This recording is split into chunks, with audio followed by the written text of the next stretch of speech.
আজ আমাদের সঙ্গে আলোচনার জন্য আমন্ত্রিত অতিথি হিসেবে আছেন আপনাদের খুবই পরিচিত মুখ, সাংবাদিক ও কলামিস্ট জনাব আনিস আলমগীর। জনাব আনিস আলমগীর, আপনাকে আমাদের অনুষ্ঠানে স্বাগত জানাচ্ছি। ধন্যবাদ মাসুদ ভাই।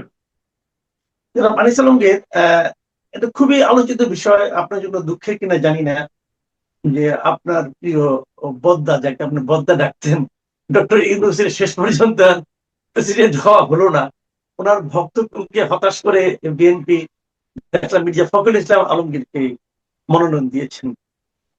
তো এইটা আপনার কাছে সব মিলে, আমি যদিও শুরুটা ফান করলাম, কিন্তু বাস্তবতাটা হলো এই মনোনয়নটা আপনার কাছে আসলে কেমন লাগলো? আমরা মির্জা ফখরুল ইসলাম আলমগীরকে প্রেসিডেন্ট হিসেবে যদি পাই, এটা আমাদের জন্য কেমন হবে? এটা আপাত দৃষ্টিতে ভালো। প্রথমত যে ইউনূসের মতো একটা ঝঞ্ঝাল, এটা এটা কি বলবো, দেশের মধ্যে একটা গোলযোগ সৃষ্টিকারী ব্যক্তি বা বিরুদ্ধ মতকে দমনকারী বা লোভী এবং প্রতিহিংসা পরায়ণ একটা লোককে যে এই এই দায়িত্বে বিএনপি আনে নাই, সেটা মানুষের কাছ থেকে তার প্রশংসা প্রাপ্য। এবং আরেকটা যে বিষয়টা, ফেব্রুয়ারিতে গিয়ে তারেক রহমানের সঙ্গে লন্ডনে বৈঠক করে আসলেন এবং সেই অনুযায়ী খলিল সাহেবকে পররাষ্ট্রমন্ত্রী বানানো হইলো, সেই চুক্তি অনুযায়ী ইউনূসকে বানানো হবে। এই যে একটা মিথ তৈরি হয়েছিল, সেটা ওটা কেটে গেল। এটা আমি বলেছিলাম এটা কবর রচনা হয়ে গেল। তো সেই জায়গায় বিএনপি তার মির্জা ফখরুল নয়, শুধু যে কাউকে যদি তার নিজের দল থেকে যদি কাউকে নির্বাচিত করে, যাদের ডেডিকেশন আছে, সেটাই প্রশংসার জায়গা। আমি এটা রাজনৈতিক দল করব দিনের পর দিন, বছর পর বছর, আমার আমার আকাঙ্ক্ষার জায়গা বঞ্চিত করে ইউনূসের মতো ভুইফোট একটা লোককে নিয়ে আসবে, সেটা তার দলের যে কেউ অপছন্দ করার কথা। যদি সিদ্ধান্ত থেকেও থাকতো এরকম যে ইউনূসের বাইরে একটা ইমেজ আছে, সেরকম একটা লোককে আমরা বসালাম আমরা আমাদের সরকারের ওয়েট বাড়ানোর জন্য, তো সেই সেই চিন্তা থেকে যে বিএনপি সরে এসেছে এবং বিএনপি প্রমাণও করেছে যে ও ও কি ওয়েট বাড়াবে। তাকে তো আমরা 18 মাস দেখেছি ওয়েট বাড়িয়ে, ও আমাদের দেশের মানে আহ সর্বোচ্চ জায়গায় তাকে বসিয়ে। তো সেই জায়গায় তো কোনো ওয়েট বাড়েনি, বরং 18 মাসে আমাদের ওয়েট কমেছে। আমাদের বহির্বিশ্বে আমাদের ইমেজের 12টা বেজেছে। আমাদের দেশের শ্রমিকরা নির্যাতিত, আমাদের ভিসা পাই না আমরা। বহির্বিশ্বে তো তার কোনো ইমেজ আমরা আর এখানে দেখি না।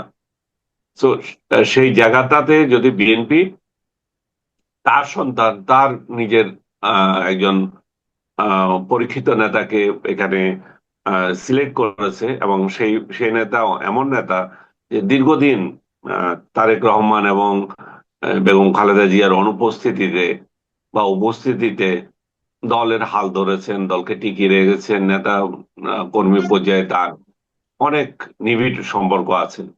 একটা জিনিস তার বিরুদ্ধে বদনাম আছে বিএনপির তরফ থেকে। আমি কালকেও একজন বিএনপির সাবেক সংসদ সদস্যের সঙ্গে কথা হচ্ছিল, উনি বললেন যে তার একটা দোষ হচ্ছে যে সিদ্ধান্ত গ্রহণে ক্ষমতায়, মানে তড়িৎ যে সিদ্ধান্ত দেওয়া, সেটাতে অভাব আছে বা ছিল তাদের দল পরিচালনা করার ক্ষেত্রে। উনি যেটা বললেন, উনি একটু টিটকারি দিয়ে বললেন যে মান্নান ভূঁইয়ারও একই একই অবস্থা ছিল, মান্নান ভূঁইয়ার অনুসারী। তো এটা হয়তো কোনো তার, সেই অবশ্যই তার কোনো প্রতিহিংসা থেকেও বলতে পারে, জানি না আমি। কিন্তু এটা তাদের দলের লোকেরা বেশি ভালো বলতে পারবে। কিন্তু একজন সজ্জন ব্যক্তি, ভদ্র নম্র, যত উদাহরণ দেওয়া যায়, মির্জা ফখরুল একটা এখানে একটা আইকন হিসাবে ধরা যেতে পারে।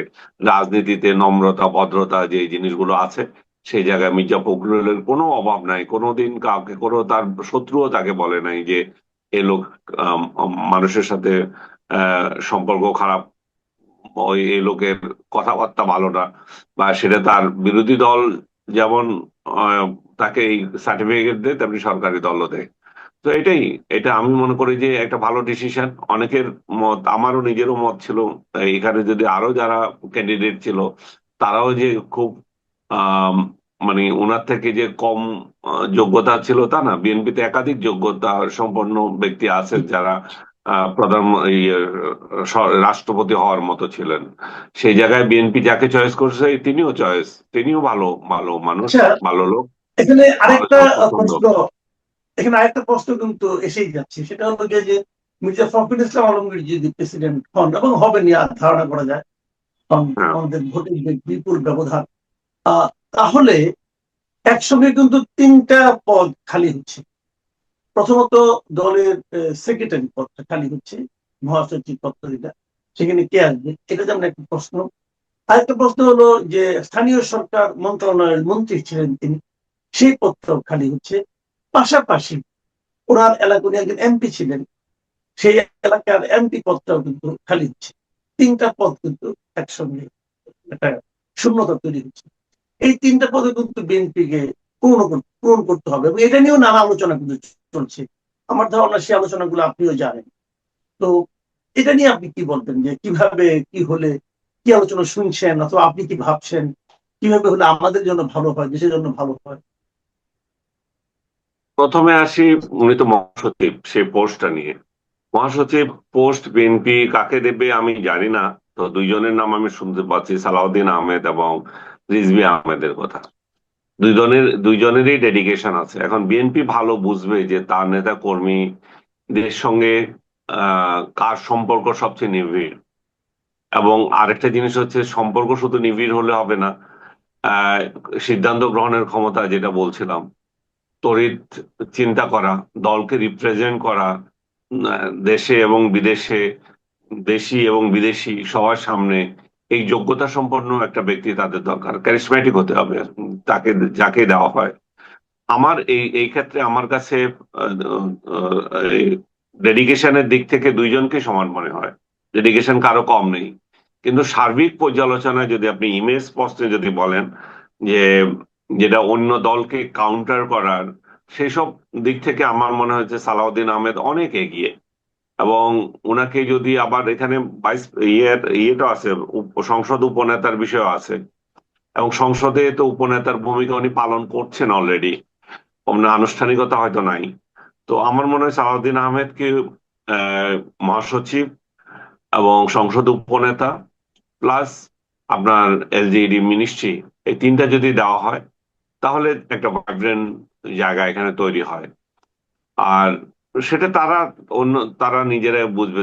তাহলে সালাউদ্দিন আহমেদের জায়গাটাও খালি হচ্ছে, সেখানে প্রশ্ন আসে তাহলে কি হবে। সোশ্যাল মিডিয়ায় আমি কাল দেখলাম যে এখানে শহীদুদ্দিন এনির কথা আসছে। ইনি আমাদের সময়ে ছাত্র নেতা ছিলেন, ঢাকা বিশ্ববিদ্যালয়ে দুর্দান্ত ছাত্র নেতা, এবং রাজনীতি করার ক্ষেত্রেও মানে শেখ হাসিনা বিরোধী আন্দোলনের পুরোটা সময় জুড়ে ডেডিকেশন তার, জেল খেটেছেন। এবং আমার মনে হয় যে এই যে পুলিশ প্রশাসনের অনেক কিছু রপ্ত করার, আচরণ রপ্ত করার, জানার, এই যে জিনিসটা, যেহেতু উনি মাঠে ছিলেন, আমার মনে হয় এ নিয়ে খুব ভালো চয়েস হবে যদি স্বরাষ্ট্রমন্ত্রী হিসাবে তাকে দেওয়া হয়। আর এ- তারপর কথা থেকে যায় যে তারা আসলে কিভাবে, এগুলো তো আমাদের দলগুলো তো এরকমই যে সম্মিলিত সিদ্ধান্ত নেওয়ার ক্ষমতা খুবই কম থাকে, প্রধানমন্ত্রী কিংবা আহ সরকার, এই যে দলীয় প্রধান, তার উপরে অনেক কিছু নির্ভর করে। তারা কি করবে এখন তারা জানে। আর মির্জা ফখরুলের জায়গায় কে দাঁড়াবে সেটা তো ওনার মেয়ে আছে। ওনার মেয়ে যদি রাজনীতিতে যদি ইন্টারেস্টেড হয়, ওনার কয়টা মেয়ে আমি জানি না, একটা দুইটা বোধ হয়। তো একটা না একটা মেয়ে আসতে পারে। বাট এটা তাহলে একটু পরিবারতন্ত্রের প্রতি আপনার এক ধরনের কি মনে হলো, না না, পক্ষপাতিত্ব? আমি আপনাকে বলার পর পরই ভাবছিলাম আপনি আমাকে এই কোয়েশ্চেন করবেন, তাহলে এটা কি পরিবারতন্ত্র হয়ে যায় কিনা। দেখেন, পরিবারতন্ত্রের আমরা অনেকে দোষারোপ করি, কিন্তু আপনি দেখেন যে পরিবারতন্ত্রের বাইরে আবার কে যেতে পারে। কারণ বাইরে যদি ভালো নেতা থাকে তাহলে যাবে। আমি জানি না মির্জা ফখরুলের এলাকা থেকে কে এমন উঠে এসেছে। মির্জা ফখরুল একটা রাজনৈতিক পরিবারের সন্তান না, ওনার বাবা মন্ত্রী ছিলেন, এমপি ছিলেন, তারপরে উনি এসছেন। তো স্বাভাবিকভাবে ওনার ফ্যামিলি তো তো রাজনীতি ধারণ করে। এমন না যে উনি এমন কাউকে তুলে আনবেন, পটল ব্যবসায়ী, যে রাজনীতি বুঝে না, পরিবারের সন্তান বলে যেটা দিয়ে দেওয়া হবে, যেটা আমরা অনেক সময় দেখি মহিলাদের ক্ষেত্রে দেখি। স্বামী মারা গেল, স্ত্রী একজনকে আনলেন যিনি রিডিং পড়তে পারে না, যেটা আওয়ামী লীগ আমলে অনেক বেশি দেখেছি আমরা, বা এই এই এই এই রাজনীতি চলে আসছে দীর্ঘদিন থেকে, বিএনপি আমলেও যে ছিল না তা না। তো আমার মনে হয় মির্জা ফখরুলের ক্ষেত্রে তো সেটা হওয়ার কথা না। ওনার মেয়েরা শিক্ষিত, ওনার মেয়েরা আহ জাতীয় পর্যায়ে পরিচিত। আমি দেখি যে ওনার অস্ট্রেলিয়া প্রবাসী ওনার যে মেয়ের, আমি তার কথাই চিন্তা করছি, আরেকজনের অবশ্য আমি জানি না কেমন। জি, না এটা ঠিক আছে, কিন্তু আরেকটা বিষয় আপনি খেয়াল করেছেন যে আমরা জানি যে প্রেসিডেন্ট নির্বাচনটা এবার হচ্ছে 20 তারিখে হওয়ার কথা আর কি। তো সেখানে ডক্টর অলি আহমেদ, কর্নেল অলি আহমেদ, উনি আবার ডক্টরও বটে, জামাতের এবং জামাত জোটের প্রার্থী হিসেবে ওনার নাম ঘোষণা করা হয়েছে। শুরুতে যখন ওনার নামটা ঘোষণা করা হলো, তখন অনেকে কিন্তু নানা রকম আলোচনা করেছেন যে জামাত একটা মাস্টার ট্রুক খেলেছে, তারপরে আপনার একজন মুক্তিযোদ্ধাকে জামাত মানে প্রেসিডেন্ট ক্যান্ডিডেট করেছে, এবং ওনার তো মুক্তিযুদ্ধের বিশাল অবদান। তো এটা হয়েছে, কিন্তু ইন্টারেস্টিং হলো আমি যেটা খুব বিশ্লেষণের সঙ্গে খেয়াল করলাম, যেই মাত্র না মির্জা ফখরুল ইসলামের নামটা ঘোষণা করা হলো, অলি আহমেদ কিন্তু হারাই গেলেন। ওটা নিয়ে কিন্তু কোনো আলোচনাই হচ্ছে না একদম। তো এটা আপনি এই দুইটা কম্পেয়ার করি, তাহলে এটা কি কারণে এরকম হলো, মানে উনি হারিয়ে গেলেন কেন? এটার কারণ তো যে অলি আহমেদ যে জিতবেন সেটা তো মানে আহ কোনোভাবে আসে না। এটা তো সাংবিধানিক ভাবে বলেন, বাংলাদেশের নির্বাচনী প্রক্রিয়া বলেন, এটা তো নিশ্চিত হার। তো নিশ্চিত হার জেনেই তো উনি দাঁড়িয়েছেন, উনি আলোচনার জন্য দাঁড়িয়েছেন, গণতান্ত্রিক প্রক্রিয়াকে স্ট্রং করার জন্য দাঁড়িয়েছেন। সেদিক থেকে তো আমি গত সপ্তাহে আপনাকে বললাম, আমি ওয়েলকাম করি যে এই বিষয়টা। কিন্তু উনি যে জিতবেন না সেটা তো উনিও জানেন, ওনার সমর্থকরাও জানেন, সবাই জানেন। কারণ এখানে তো দলের বিরুদ্ধে ভোট দেওয়ার প্রবণতা সম্ভবও না আমার আমার ধারণা। এবং আমি জানি না 70 অনুচ্ছেদ এখানে কি বাধা দিয়েছে যে ভোট দেওয়ার ক্ষেত্রে। অনেকে বলে যে না, 70 অনুচ্ছেদ এখানে প্রয়োগ করবে। আবার প্রয়োগ করে কি করে, যেহেতু ভোটটা হচ্ছে যে গোপন ভোট। আমার এখানে জানার অজ্ঞতা আছে কিনা আমি জানি না, যে গোপন ভোট যদি হয়ে থাকে, তাহলে আমি কাকে ভোট দিয়েছি না দিয়েছি সেটা কিভাবে আপনি জানবেন? বা সেই প্রশ্ন আসবে কিভাবে? 70 অনুচ্ছেদ ভঙ্গের প্রশ্ন আসবে কি করে? আর যদি এসেই থাকে তাহলে এই ভোটের দরকার কি? হ্যাঁ, যদি এই আপনি ভোটে মনোনয়ন এইবার দিলে দরকার, হয়ে যায়। মনোনয়ন দিলে হয়ে যায়, এটা তো ডাইরেক্ট দিয়ে দিলে হয়, তাহলে গোপন ভোট কেন করতে হবে? তো Right. সেদিকে ইভেন ভোট যদি হয়েও থাকে, গোপন ভোট হয়েও, গোপন ভোটে একেবারে মানে কঠিন ভাবে হয়ে থাকলো হলে আমাদের জেতার সম্ভাবনা মোটেই না। কারণ এত সদস্য, বিএনপির এত সদস্য থাকার সত্ত্বে, আর ওনাদের মনে করেন 80 জনের মতো সর্বোচ্চ হবে সবগুলো মিলিয়ে, জামাত এবং কতটা ভোট আদার্স। পাবেন আমি হিসাব করে দেখেছি যে তারা 90টা ভোট পাবে, না আমার হিসাব বলে আর কি। আর হ্যাঁ, কিন্তু একটা মহিলা কথা, মহিলা এই আলোচনা কিন্তু মহিলার হতো সংখ্যা না, কি? বুঝছেন?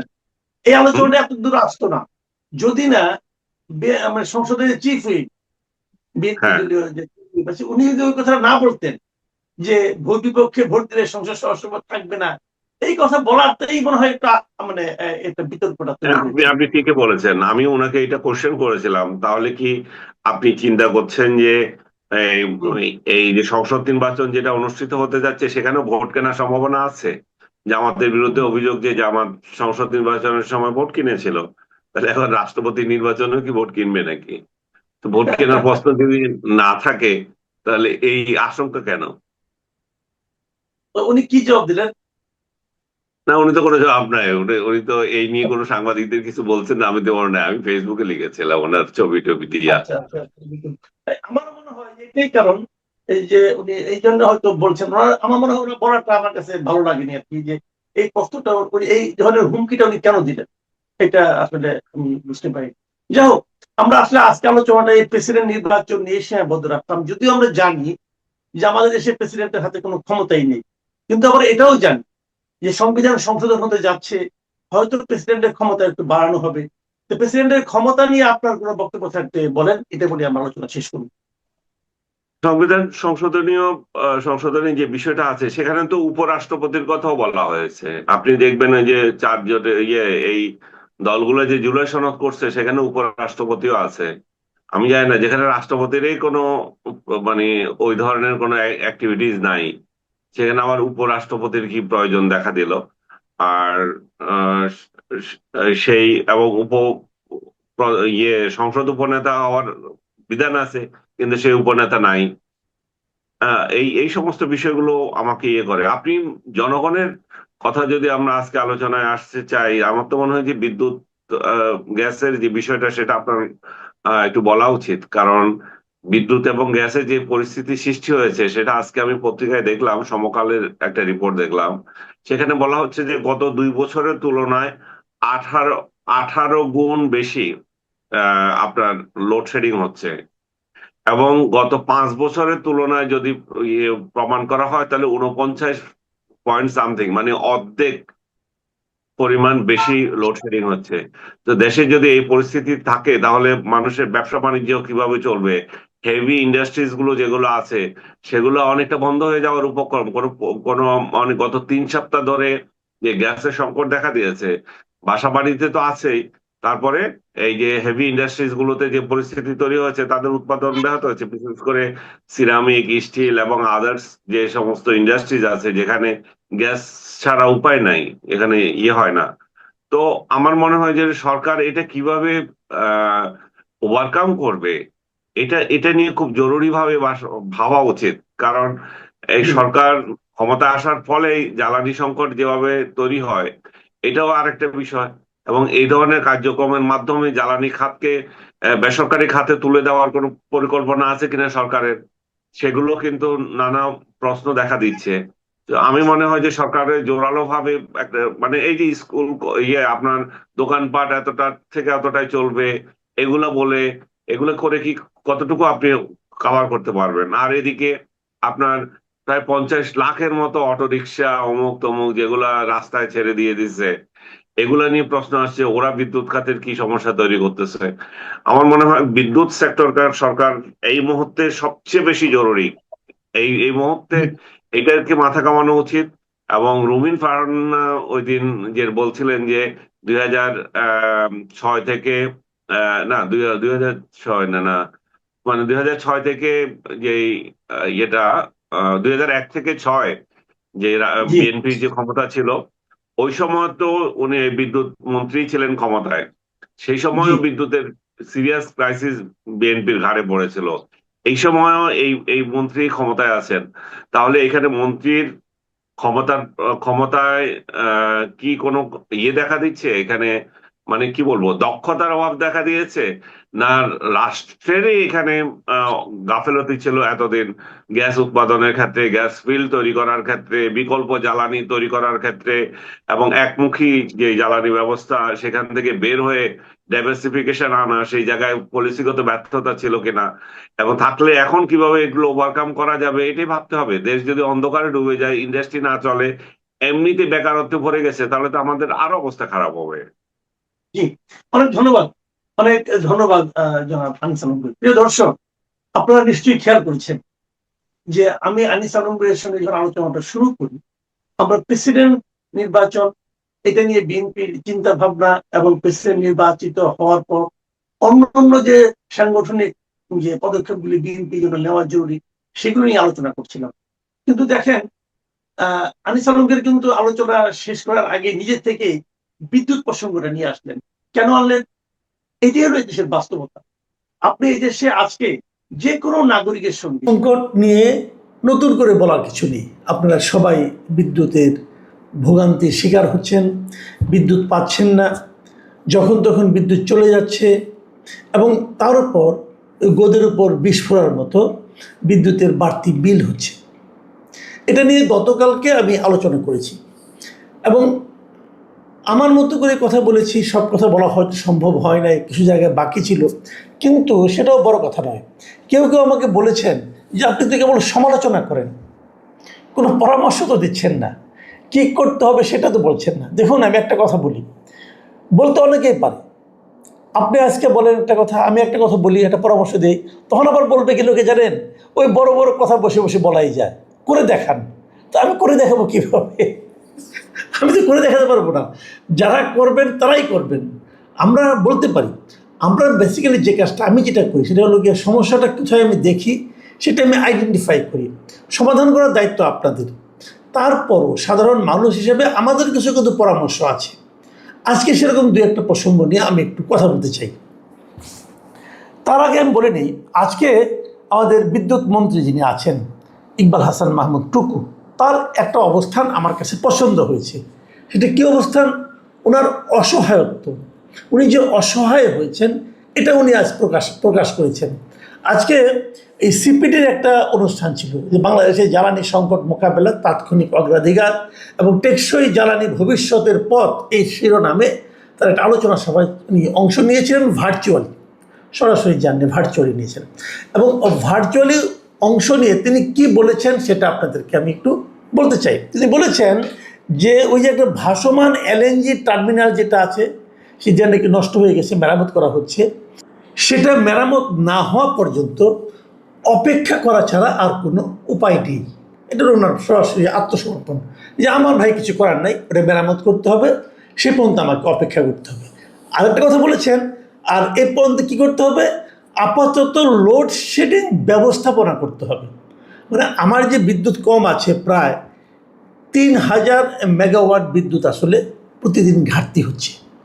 এটা হিউজ একটা অ্যামাউন্ট। এই 3000 মেগাওয়াট বিদ্যুতের ঘাটতি যেটা আছে, সেই ঘাটতিটাকে আমাকে ম্যানেজ করতে হবে, ম্যানেজমেন্ট করতে হবে। মানে এক জায়গায় 2000 গ্রাম অঞ্চলে 2000 মেগাওয়াট কমাই দিলাম, শহর অঞ্চলে কিছু দিলাম, আবার ঢাকা শহরে আরও কম দিলাম, এরকম করে করে যে ম্যানেজ করা হয়, মানে বিভিন্ন কোথায় কতটুকু প্রয়োজন, এইভাবে এটাকে ম্যানেজ করতে হবে। এই ম্যানেজ করা ছাড়া আমার কাছে আর কোনো উপায় নেই। এটা হলো ওনার একদম সরল আত্মসমর্পণ। যেমন উনি ওনার ভাষায় যদি আমি বলি, উনি কী বলেছেন আসলে হুবহু আমি একটা পত্রিকা পেলাম, সেখানে বলা হচ্ছে, উনি বলেছেন যে এটুকুই বলতে চাই, উই আর ওয়ার্কিং। এই ক্রাইসিসের সময় আসলে এখন আমার কিছু করার নাই, কারণ এখন আমি গ্যাসও উত্তোলন করতে পারবো না, বা উইদাউট FSRU আমার যে গ্যাস আছে সেটাও নামাতে পারবো না। মানে ওই টার্মিনালের মাধ্যমে যে নামাবে সেটাও সে পারতেছে না, ওটাকে মেরামত না করা পর্যন্ত কিছু করা যাবে না। এই মানে ওনার এই আত্মসমর্পণটা আমার ভালো লাগছে, কারণ উনি তো যা বাস্তবতা তাই তো বলবেন। কিন্তু আমার প্রশ্নটা হলো, ওই যে বলছেন যে লোডশেডিং ব্যবস্থাপনা, মানে লোডশেডিং ম্যানেজমেন্ট, এটা আমার কাছে খুব গুরুত্বপূর্ণ মনে হয়েছে। আপনি লোডশেডিংটা কীভাবে ম্যানেজ করবেন, মানে কাকে কাকে কমাবেন, কাকে কতটুকু কমাবেন, কাকে কতটুকু অন্ধকারে রাখবেন, এই সিদ্ধান্তটা আপনি নিন। আমি আপনার কাছে বলবো যে যেমন ধরেন কিছু কিছু এলাকায় একেবারে লোডশেডিং দেওয়া হয় না, মানে ওখানে বিদ্যুৎ বাদ দেওয়া, যেমন কোনটা কোনটা, যেমন ধরো হাসপাতাল, এটা একটি জরুরি ব্যবস্থাপনা। হাসপাতালে কোনো ধরনের বিদ্যুৎ সংযোগ মানে কমানো হয় না, ওইটা রুগীরা বাস করে। আমি মনে করি শিক্ষা প্রতিষ্ঠানও বিদ্যুৎ সংযোগ কনফার্ম করতে হবে, শিশুদের এখানে কনফার্ম করতে হবে। তাহলে কমানো যায় কোথায়, যেখানে প্রায় কখনোই কমান না সেখানে কমান, সেটা হলো মন্ত্রী পাড়ায়। মন্ত্রীদের যে বাড়িঘর আছে, মন্ত্রীদের বাড়িঘর, সচিবদের বাড়িঘর, জয়েন্ট সেক্রেটারি, উপসচিব যারা আছেন, এই যে বড় বড় আমলা, ডিসি, এসপি যারা আছেন, এদের বাসভবনে বিদ্যুৎ লোডশেডিংয়ের আওতায় আনেন। এদের বাসভবনে কখনোই বিদ্যুৎ যায় না, আপনি নিশ্চিত থাকেন, এরা সবসময় বিদ্যুৎ পান।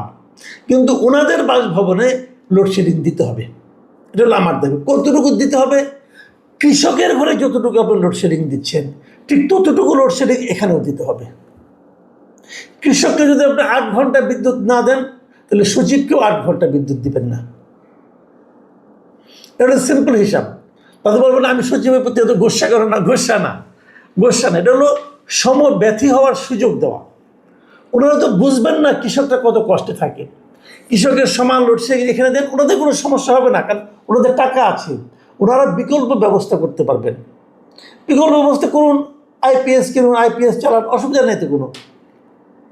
অথবা আপনি নিজের টাকায় জেনারেটর চালান, তাও কোনো আপত্তি নাই। কিন্তু লোডশেডিং যেটা বলি আমরা, সেটা হলো কৃষকের ঘরে যতটুকু আছে তার চেয়ে কম লোডশেডিং শিক্ষা প্রতিষ্ঠান এবং হাসপাতাল এরকম জরুরি কিছু বিষয় ছাড়া আর কোথাও তার চেয়ে কম লোডশেডিং থাকতে পারবে না। এটা হলো ক্লিয়ার করেন আগে। এটা যদি করতে পারেন তাহলে বলবো এটা হবে রিয়েল ম্যানেজমেন্ট। পারবেন কি না আমি জানি না, কিন্তু পারতে পারা উচিত। ওটা যদি করতে পারেন কেবল তাহলেই বলবো যে আপনারা জনগণের সরকার কায়েম করতে পেরেছেন। উনি আরও একটা কথা বলেছেন, সে প্রসঙ্গটা আমি পরে আসছি, একদিন আগে বলেছেন, সেটা একটা বড় প্রসঙ্গ, সেখানে আমি একটু পরে আসছি। তার আগে আরেকটা কথা বলি, সরকার একটা সিদ্ধান্ত নিয়েছে, প্রধানমন্ত্রীর কার্যালয় সহ 5টা সরকারি দপ্তরে সৌর বিদ্যুৎ ব্যবহারের নির্দেশ দেওয়া হয়েছে। দেখুন, আমি মাঝে মাঝে অনেকে আমাকে বলেন আমি কেন প্রধানমন্ত্রী প্রশংসা করি করি এটা এই কারণেই করি যে এই ভদ্রলোক কিন্তু কিছু করার চেষ্টা করতেছেন।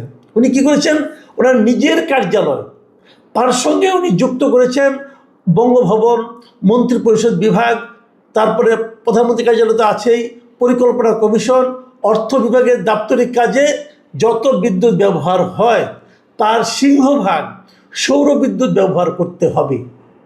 এই অর্ডার কিন্তু প্রধানমন্ত্রী দিয়েছেন। তো এখানে একটা খালি প্রশ্ন আমার, যে সিংহভাগ বলতে আপনি কি বুঝেন? সিংহভাগ মানে অর্ধেকেরও বেশি। তাহলে মিনিমাম 51% বিদ্যুৎ এখানে যা ব্যবহার হয় তার 51% সৌর বিদ্যুৎ থেকে নিতে হবে। 51% নেই, এটা তো খুব জটিল কোনো ব্যাপার না। এই অফিসগুলো তো দিনের বেলায় খোলা থাকে, আমাদের এখানে দিনের বেলা প্রচুর রোদ থাকে, সৌর বিদ্যুতের ব্যবস্থা করেন। এবং এটা করতে বেশি সময় লাগার কথা না, কিন্তু সৌর বিদ্যুৎ এখন আমাদের এখানে যে ব্যবস্থাপনা আছে দেশে, খুব সহজে এটা করা সম্ভব। তো এটা ইমিডিয়েট করা হোক।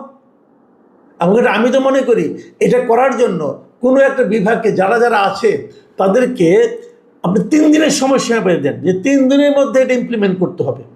এবং যে না করতে পারবে দায়িত্ববান ব্যক্তিকে জরিমানা সহ মানে একটা শাস্তি সহ বদলি করে দেন, ডিক্লেয়ার করেন, দেখেন 3 দিনের মধ্যে অনেকটা হয়ে যাবে। কারণ এখানেই না, এই সঙ্গে আপনারা বলুন যে প্রত্যেকটা জেলা প্রশাসক সহ উপজেলা নির্বাহী কর্মকর্তা এবং এখানে যত সরকারি অফিস আছে, সরকারি অফিসগুলোর উপর অনেক জায়গা আছে, ওখানে সৌর প্যানেল ইজিলি সেট আপ করা যাবে।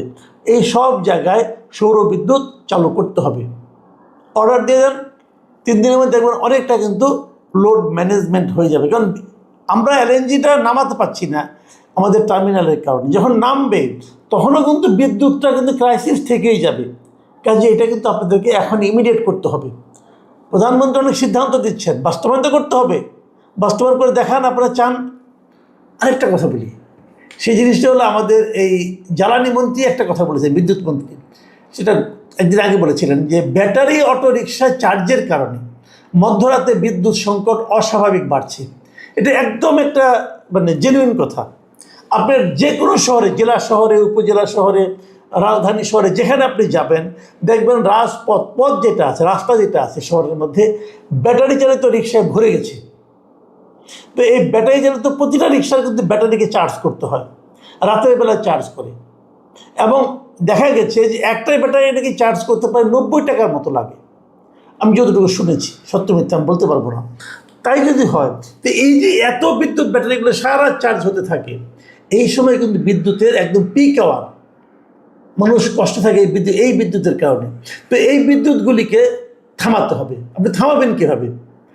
তার সঙ্গে আমি যুক্ত করি যে ব্যাটারি চালিত যে রিক্সাগুলো আছে এর দাপট আপনাকে কমাতে হবে। কেন এত বেড়ে গেছে?